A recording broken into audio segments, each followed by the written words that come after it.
खामोशी से देते हैं हम हर शोर का जवाब, कौन कहता है कि हम बात नहीं करते। राजस्थान के मुख्यमंत्री अशोक गहलोत ने आज ओपन वीसी में कहा कि लोकतंत्र का दूसरा नाम ही सहन शक्ति है। बिल्कुल सही कहा। अगर सहनशीलता ही लोकतंत्र है तो फिर सचिन पायलट जिस तरह के राजनीतिक उठापटक चल रही है उसमें लोकतंत्र के झंडा बरदार उभरे हैं। देखिए किस तरह से पहले खुद मुख्यमंत्री अशोक गहलोत ने नकारा, निकम्मा जैसे न जाने किन किन शब्दों का इस्तेमाल किया। अब उनकी तरफ से उनके विधायक नकली, जयचंद, गद्दार तक कह दिए, लेकिन फिर भी किस मर्यादा में मुकेश भाकर और राकेश पारीक ने जवाब दिया, किस मर्यादा में वो खामोशी सचिन पायलट ओढ़े हुए हैं, यह सब देख रहा है। इस कसौटी पर अगर कसा जाए खुद मुख्यमंत्री अशोक गहलोत के कथन के अनुसार तो समझा जा सकता है कि इस लोकतंत्र का पहरुआ सचिन पायलट किस तरह से बने हुए हैं। अब महादेव खंडेला को उतारा गया है मैदान में, जो सचिन पायलट पर निजी आक्षेप लगा रहे हैं और कह रहे हैं कि वह राजस्थान में अस्थिरता फैला रहे हैं।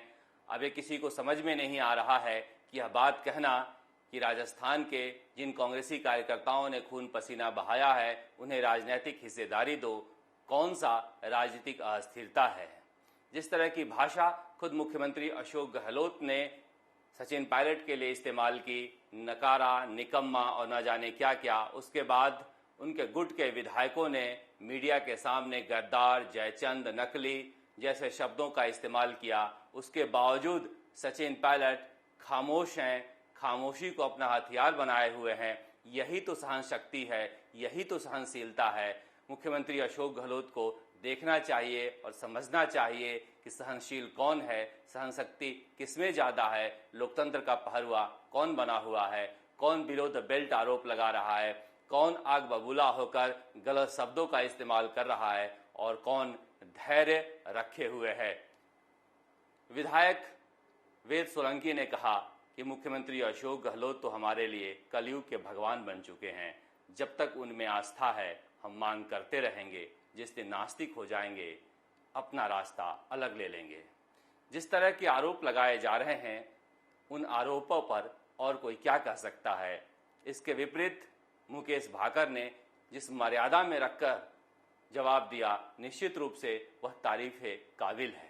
अब बात कर लेते हैं दिल्ली की राजनीति की। कहा जा रहा है कि सचिन पायलट खाली हाथ लौट आए, लेकिन सच्चाई तो यही है कि सचिन पायलट ने किसी से मिलने का वक्त नहीं मांगा था। लगातार उनकी बात प्रियंका गांधी से फोन पर हो रही थी।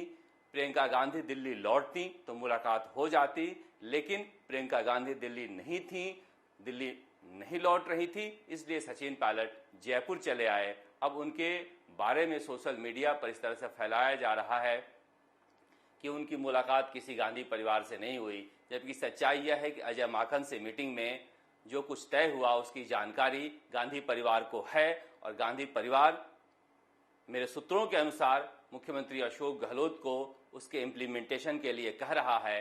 अगर नहीं कहता तो फिर बहुजन समाज पार्टी से आए विधायकों को मैदान में क्यों उतारा जाता, यह कहने के लिए कि आला कमान विरोधी गुट को क्यों तरजीह दे रहा है, आला कमान राजस्थान की राजनीति को समझता क्यों नहीं, वो असली नकली का भेद समझ क्यों नहीं रहा है, आला कमान पर हमला क्यों कराया जाता अगर आला कमान सचिन पायलट को तरजीह नहीं दे रहा होता। सच्चाई तो यह है कि कांग्रेस आला कमान भी त्रस्त है, वह सुलह कराना चाहती है, मगर दूसरा गुट जिद पे अड़ा हुआ है।